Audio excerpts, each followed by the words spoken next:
The Toome Road is a political poem that can be found in the collection Fieldwork by Seamus Heaney. And if you click on the video in this particular slide, you can hear Seamus Heaney or see Seamus Heaney reading that particular poem with some subtitles below. And I think it's often quite useful to actually listen to the poet reading their own writing. It's also important to note that the Toome Road places this particular poem in a geographical area in Northern Ireland. In this poem, Heaney reflects on a time when he was around 5 or 6, as when he remembered British troops, being in Northern Ireland. And it's very much along that theme again of the colonised and the coloniser. I think it's also quite interesting that this particular poem is often used in Northern Irish schools to sort of share understanding between Protestant students and Catholic students, so they can see a different perspective. And I think literature is often seen to be as a mirror for people, so they can understand how and have empathy for people in other situations. In this poem, a young child describes British soldiers moving along the Toome Road. And we have this war imagery that's used to describe the soldiers. So the child, the speaker of the poem, meets them in armoured cars. They're in a convoy. They have these powerful tyres, this real sense of being overpowered, being invaded, and they're camouflaged. And camouflaged with, using natural objects from Northern Ireland. So we have like the broken alder branches that's used to camouflage them as the soldiers standing up in turrets. And we have the sheer horror of the speaker of the child when they say, "How long were they approaching down my roads?" as if they owned them. This use of the rhetorical question. And it very much highlights this idea of us and them mentality. So they're invading and it's my roads as if they owned them. And so it's very much describing a Northern Ireland that is occupied during this civil war and unrest in Ireland. The speaker seems to describe a country that does very little in response to this occupation, this invasion. And this is depicted in the line, "The whole country was sleeping." And we can interpret that in one of two ways. Either, it's because the whole country is sleeping because it's during an early morning, it's, early hours of the morning or perhaps 5 or 6 a.m. But also there's this sense of the country being dormant, not doing anything about it, allowing it to take place. And this child cannot fathom why a whole country fails to stop this invasion, to stop this occupation. And it's almost as if the country is forced into a battle zone, a war zone.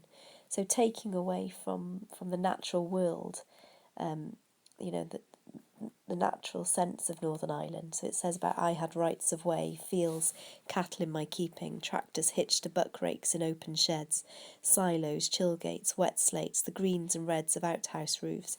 So it's everything, the whole sense of what the country means to this particular speaker is then invaded and changed into a war zone as it's occupied. And he has very little, the speaker of the poem has nobody that they can go to, they can tell. Whom should I run to tell among all of those with their back doors on the latch? For the bringer of bad news, the small hours visitant, who by being expected might be kept distant. So there's very little that they can do about it. The citizens of Ireland have rights, they have rights of way, and yet it seems that those rights are taken away. And there's this very sort of colloquial descriptions of the people of Northern Ireland with this idea of the back doors left on the latch. And, people will recall a time when they left the doors unlocked.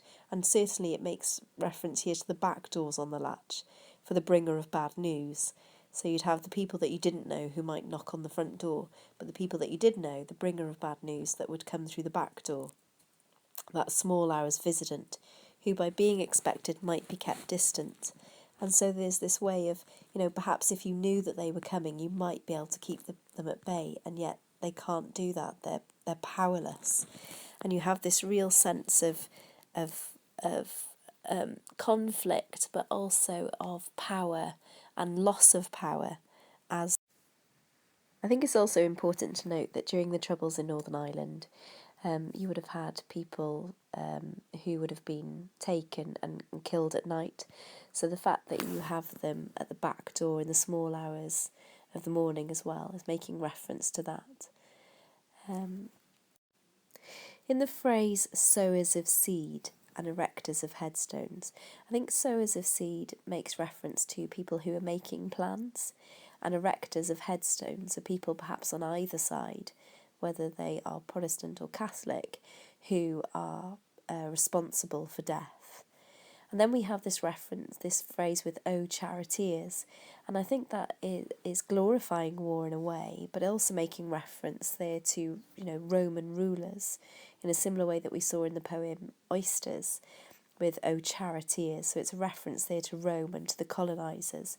Above your dormant guns, and so we have this oxymoron here with the dormant guns, so they're not being fired at this particular point. And then it still stands here, stands vibrant as you pass, the invisible and toppled Omphalos.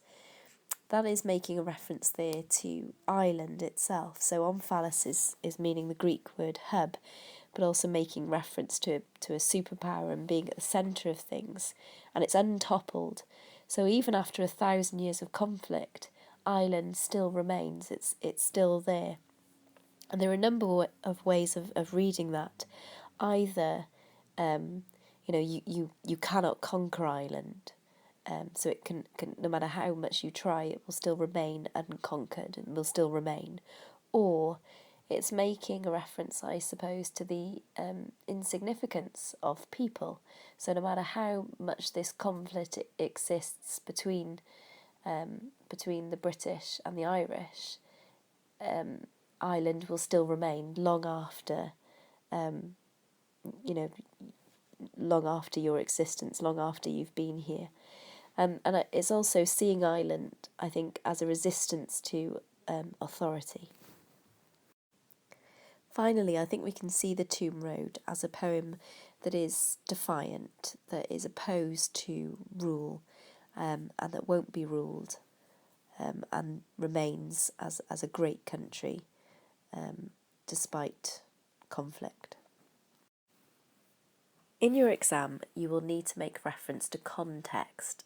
This is AO3, and in the second question that you do, when you make comparisons between the poems, between Heaney and Shears, when you're writing about the poems, you need to obviously have an understanding of Heaney and an understanding of the Troubles in Northern Ireland.